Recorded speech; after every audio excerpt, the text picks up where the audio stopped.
नमस्कार दोस्तों, आप सबका स्वागत है हमारे चैनल अनोखी कथा में। आज आपको ऐसी कहानी बताएं जिसमें राजा ने स्वयं भीख मांगा। तो चलिए जानते हैं वो कहानी। बहुत समय पहले की बात है। एक राज्य पर राजा रणधीर का शासन था।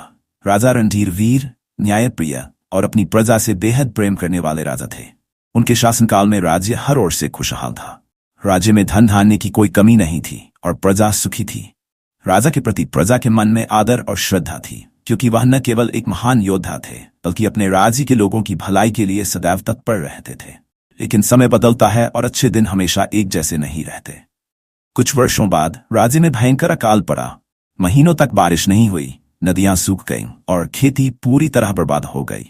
लोग भूख प्यास से परेशान हो गए। राजा रणधीर ने अपनी पूरी कोशिश की कि वह अपनी प्रजा की मदद कर सके। उन्होंने अपने खजाने खोल दिए और जो भी अनाज, धन और संसाधन थे सब प्रजा में वितरित कर दिए। लेकिन सूखा इतना भयंकर था कि उनकी सारी कोशिशें नाकाफी साबित हुई। राजा रणधीर हर दिन अपने महल की बालकनी से अपने राज्य की दुर्दशा को देखकर चिंतित हो जाते।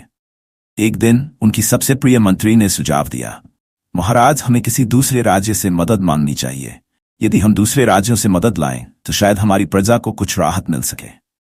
राजा रणधीर को यह सुझाव ठीक लगा, लेकिन उनके मन में यह ख्याल भी आया कि कोई और राज्य भी तो ऐसी ही परिस्थिति में हो सकता है। राजा ने सोचा, यदि मैं किसी और से भीख मांगूं तो क्या यह उचित होगा। फिर भी उन्होंने निश्चय किया कि प्रजा की भलाई के लिए हर संभव प्रयास करेंगे। राजा ने कुछ सैनिकों और मंत्रियों के साथ पड़ोसी राज्यों की ओर प्रस्थान किया, लेकिन कहीं से कोई मदद नहीं मिली। हर राज्य अपनी समस्याओं में उलझा हुआ था और उन्हें भी अनाज या संसाधन भेजने में कठिनाई हो रही थी। राजा रणधीर ने निराश होकर वापस लौटने का निश्चय किया। जब वे अपने राज्य की सीमा के पास पहुंचे तो उन्होंने देखा कि एक पेड़ के नीचे एक बूढ़ा भिखारी बैठा था। वह बहुत ही जर्जर अवस्था में था। उसकी दाढ़ी सफेद हो चुकी थी, कपड़े फटे पुराने थे और उसके पास एक कटोरा पड़ा था। वह हर आते जाते व्यक्ति से भीख मांग रहा था, लेकिन शायद ही कोई उसकी मदद कर रहा था। राजा ने उस भिखारी की ओर देखा और उनके मन में एक विचार आया। राजा रणधीर ने अपने सैनिकों को पीछे छोड़ दिया और अकेले उस भिखारी के पास पहुंचे। उन्होंने भिखारी से कहा, हे वृद्ध, मैं भी तुम्हारी तरह भूख से पीड़ित हूं। मेरा राज्य भी इस समय भयंकर अकाल से गुजर रहा है। क्या तुम मुझे भीख में कुछ दे सकते हो? भिखारी ने राजा को ऊपर से नीचे तक देखा और उसकी आंखों में आश्चर्य के भाव थे। उसने कहा, राजन, मैं तो स्वयं एक निर्धन भिखारी हूं। मेरे पास तो देने के लिए कुछ भी नहीं है। मैं ही लोगों से मदद की आस लगाए बैठा हूं। आप राजा हैं, आपको मुझसे क्या मिल सकता है? राजा ने गहरी सांस ली और बोले, मैं राजा जरूर हूं, लेकिन आज मेरे पास कुछ नहीं बचा है। मेरा खजाना खाली हो चुका है। मेरी प्रजा भूखी है और मैं भी स्वयं असहाय हूं। मेरे राज्य में अनाज की एक दाना भी नहीं बचा। तुम तो भिखारी हो, लेकिन आज मैं खुद एक भिखारी की तरह मदद मांगने आया हूं। अगर तुम्हारे पास कुछ बचा हो तो कृपया मुझे भीख दे दो। भिखारी राजा की बातों को ध्यान से सुनता रहा और फिर उसने अपनी झोली से एक छोटा सा रोटी का टुकड़ा निकाला। उसने राजा की ओर देखा और कहा, महाराज, मेरे पास बस यही है। यह मेरा आखिरी टुकड़ा है, लेकिन आपकी बातों ने मुझे सोचने पर मजबूर कर दिया है। मैं इसे आपके साथ बांटने के लिए तैयार हूं, क्योंकि आप भी संकट में हैं। राजा रणधीर ने भावुक होकर उस रोटी का टुकड़ा ले लिया और भिखारी से कहा, तुम्हारा यह छोटा सा टुकड़ा मेरे लिए अनमोल है। तुमने जो दिया वह सिर्फ एक रोटी नहीं, बल्कि एक सच्चे हृदय की भलाई है। तुमने मुझे यह सिखाया है कि सच्चा दान वही है जो दिल से किया जाए, चाहे वह छोटा हो या बड़ा।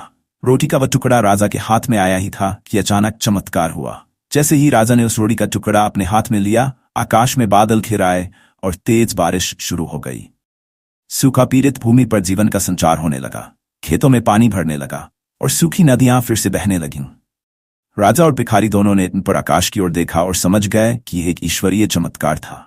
राजा ने भिखारी को कृतज्ञतापूर्वक देखा और कहा, तुमने आज केवल मेरी बल्कि मेरे पूरे राज्य की भूख मिटा दी है। इस संसार में सच्ची दानशीलता और सहानुभूति का बहुत महत्व है। तुमने एक राजा को सिखाया कि विनम्रता और परोपकार ही सबसे बड़ी शक्ति है।